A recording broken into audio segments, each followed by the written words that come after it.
river again, 3 to 5 feet deep in this portion. Y'all take a look here on the right side. You're going to be looking at the Esquire Tavern. This right here, ladies and gentlemen, is the oldest bar on the San Antonio Riverwalk. It opened in 1933, 6 minutes after Prohibition was lifted. Not able to open so fast. It was already a speakeasy back in the day, ladies and gentlemen. It was disguised as a barber shop. That had everything locked and loaded and ready to go back in the day. Hey, right in front of us, we have another loading dock.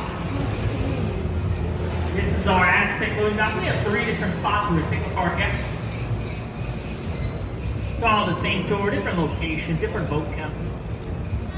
Now this one's right underneath the Aztec Theater. This Aztec Theater opened back in 1926. Now we still use it to this day, only now we don't use it for silent films. We use it for bands, singers, comedians. They all perform here throughout the year. Speaking of singers, are there any Selena fans on board? Selena Quintanilla fans? Well, this bridge right here, ladies and gentlemen, that's the most popular bridge on the Riverwalk. That is Selena's Bridge.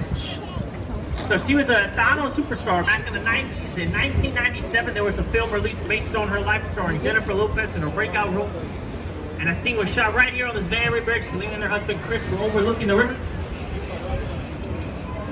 Very neat, yo. Now, take a look here on the right side. You have the Mocara Hotel. It's originally the L. Franklin Saddlery. Sounded up a lot of famous people like Pancho Villa, Theodore Roosevelt, his Rough Riders. They even sound the United States, British, and French forces during World War I at the hotel. And right here, back on our left side, we have La Mansion Hotel. That was originally St. Mary's School for Boys back in 1853. The school would outgrow itself. It would later become an academy and then a university. But then the university becomes too big. We'd have to move it to the other side of the city where it still is today at St. Mary's School of Law.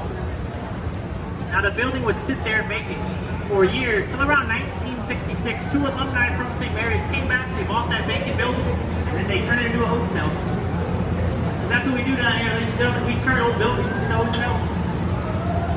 Hey, y'all, check this out. When you get out of this bridge, look to my left. All the way up, you're going to see a flat building right here. Pretty cool little optical illusion. Pretty cool. Now, that's not going to fall or tip over on us, ladies and gentlemen. Don't worry. That's just a Nick costume. It's actually shaped like